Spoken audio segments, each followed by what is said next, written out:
এটা অঞ্চল সম্মেলনকে ঘিরে যদিও হচ্ছে, কিন্তু আমাদের পার্টির এই অঞ্চল কমিটি প্রতি বছরই রক্তদান শিবিরের আয়োজন করে। এটা তাদের ধারাবাহিক জনস্বার্থবাহী কর্মসূচির অন্যতম অত্যন্ত গুরুত্বপূর্ণ বিষয়।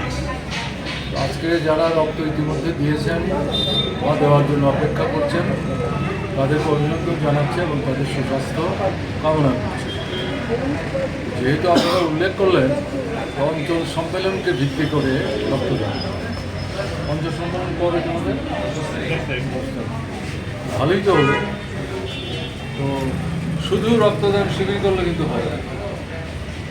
মানুষের জীবনের যে মূল সমস্যাগুলো, খাবার, লজ্জা নিবারণের কাপড়, মাথা গুঁজবার স্থায়ী বাসস্থান, লেখাপড়ার ছেলে মেয়েদের স্বাস্থ্য রক্ষা করার জন্য উপযুক্ত দেখভালের ব্যবস্থা, সর্বোপরি যেটা হচ্ছে আয় উপায়, সবগুলোতেই সমস্যা ভালো। স্বাধীনতা তো 75 বছর হয়ে গেল। আমি আমাদের কংগ্রেসকে বলবো তারা যাতে তাদের অঞ্চল সম্মেলনের মধ্যে শুধু কমিটি বানানো আর উপরতলার সম্মেলনের ডেলিগেট নির্বাচন করলে হবে। কিন্তু মূল সমস্যাগুলো এগুলো সমাধানের জন্য মানুষের কাছে বিকল্পের কথা বলতে হবে।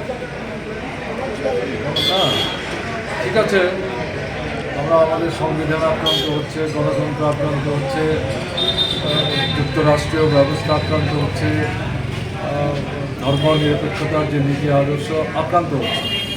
এগুলোর বিরুদ্ধে আমরা তো একলা না, সবাইকে নিয়েই অগ্রসর হওয়ার চেষ্টা করছি।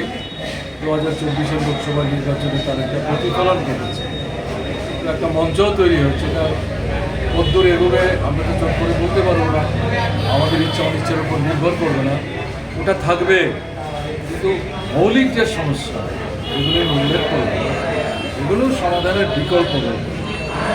এবং প্রকৃত বিকল্প এটাই আজকে আমি একটা লেখাও দিয়েছি, পুঁজিবাদী ব্যবস্থা ধ্বংস করতে। এই ব্যবস্থা মানুষের জীবনের এই সমস্যাগুলোর কোনো সমাধান হবে না।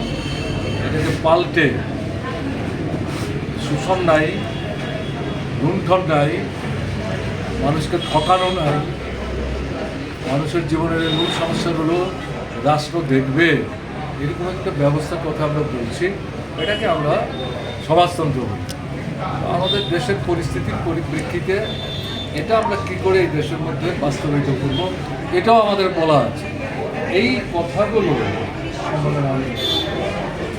না, এটা আলোচনা না করলে সম্মেলন আনুষ্ঠানিক একটা বাৎসরিক ক্যালেন্ডারের মতো হয়ে যায়। কিন্তু অধিকাংশ সম্মেলনে হচ্ছে এখান থেকে বেরিয়ে আসে। তো দেখা যাক আমাদের সম্মেলন কবে, 10 তারিখ। যারা থাকলো, হ্যাঁ, আমি একটু ঢুকেও যেতে বক্তৃতা করার জন্য ডেলিগেটের কথা শোনা, কাজে এটা ভাবনায় রেখে করতে হবে। এবং আজকের দিনটা ঐতিহাসিক দিক থেকে খুব তাৎপর্যমণ্ডিত।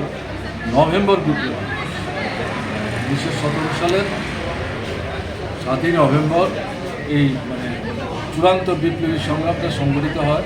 একাধারে 10 দিন চলে। তারপর যার সাম্রাজ্যবাদের পতন দিয়ে পৃথিবীর বুকে প্রথম সমাজতান্ত্রিক রাষ্ট্র প্রতিষ্ঠিত হয়। আমরা যে ব্যবস্থার কথা বলছি তাদের কাছ থেকে আমরা জেনেছি এবং শিখেছি। এটাকেই সারা পৃথিবীর শোষিত মানুষের শোষণ বঞ্চনার হাত থেকে মুক্তির প্রশ্নে বিকল্প হিসাবে উপস্থিত করার আমরা চেষ্টা করছি।